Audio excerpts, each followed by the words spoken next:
took a contract to bury the body of Blasphemous Bill Mackey. Whenever, wherever, or whatsoever the manner of death he died. Whether he die in the light of day, or under the peak-faced moon, in cabin or dance hall, camp or dive, mucklucks or patent shoon. On velvet tundra or virgin peak, by glacier drift or draw, in Musket Hollow or Kenny Gloom, by avalanche fang or claw, by battle, murder or sudden wealth, by pestilence, hooch or lead, I swore on the book I would follow and look till I found my tuneless dead. For Bill was a dainty kind of cuss, and his mind was mighty soft, on a dinky patch with flowers and grass in a civilized boneyard lot. And where he died or how he died, it didn't matter a damn, so long as he had a grave with frills and a tombstone epigram. So I promised him, and he paid the price in good Chicheco coin, which the same I blowed in that very night down in the Tenderloin. Then I painted a 3-foot slab of pine, here lies poor Bill McKee, and I hung it up on my cabin wall. I waited for Bill to die. Years passed away, and at last one day came a squaw with a story strange, of a long deserted line of traps way back of the Bighorn Range, of a little hut by the Great Divide, and a white man stiff and still, lying there by his lonesome self, and I figured it must be Bill.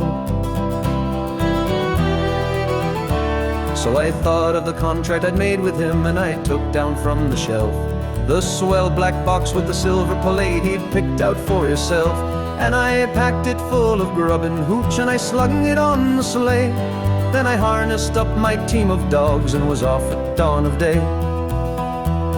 You know what it's like in the Yukon wild when it's 69 below, when the ice worms wriggle their purple heads through the crust of the pale blue snow, when the pine trees crack like little guns in the silence of the wood, and the icicles hang down like tusks under the parka hood, when the stovepipe smoke breaks sudden off and the sky is weirdly lit, and the careless feel of a bit of steel burns like a red-hot spit, when the mercury's a frozen ball and the frost fiend stalks to kill. Well, it was just like that day when I set out to look for Bill. Oh, the awful hush that seemed to crush me down on every hand as I blundered blind with a trail to find through that blank and bitter land, half dazed, half crazed in the winter wild with its grim heartbreaking woes, and the ruthless strife for a grip on life that only the Cerrado knows. North by the compass, north I pressed, river and peak and plain, passed like a dream I slept to lose, and I awake to dream again. River and plain and mighty peak, and who could stand unawed as their summits blazed? He could stand undazed at the foot of the throne of God. North I north through a land accursed, shunned by the scouring brutes, and all I heard was my own harsh word and the whine of the Malamutes, till at last I came to a cabin squat built in the side of a hill, and I burst in the door, and there on the floor, frozen to death, lay Bill. Ice-white ice like a winding sheet, shading each smoke-grimed wall, ice on the stovepipe, ice on the bed, ice gleaming over all, sparkling ice on the dead man's chest, glittering ice in his hair, ice on his fingers, ice in his heart, ice in his glassy stare. Hard as a log and trussed like a frog with his arms and legs outspread, I gazed at the coffin I'd brought for him, and I gazed at the gruesome dead, and at last I spoke. Bill liked his oak, but still gol darn his eyes, a man that ought to consider his mates in the way he goes and dies.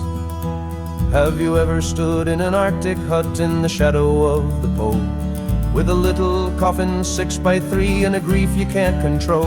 Have I ever sat by a frozen corpse that looks at you with a grin, and that seems to say you may try all day, but you'll never jam me in? I'm not a man of the quitting kind, but I never felt so blue as I sat there gazing at stiff and studying what I'd do.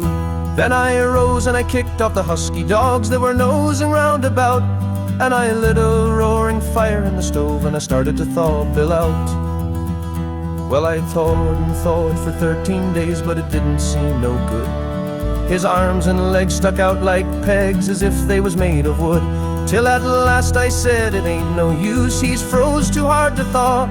He's obstinate and he won't lie straight, so I guess I got to saw. So I sawed off poor Bill's arms and legs, and I laid him snug and straight in the little coffin he picked itself with the dinky silver plate. And I came nigh near to shedding a tear as I nailed him safely down. Then I stowed him away in my Yukon sleigh, and I started back to town. So I buried him as the contract was, in a narrow grave and deep. And there he's waiting the great clean-up when the judgment swoo's head sweep. And I smoke my pipe and I meditate in the light of the midnight sun. And sometimes I wonder if they was the awful things I done.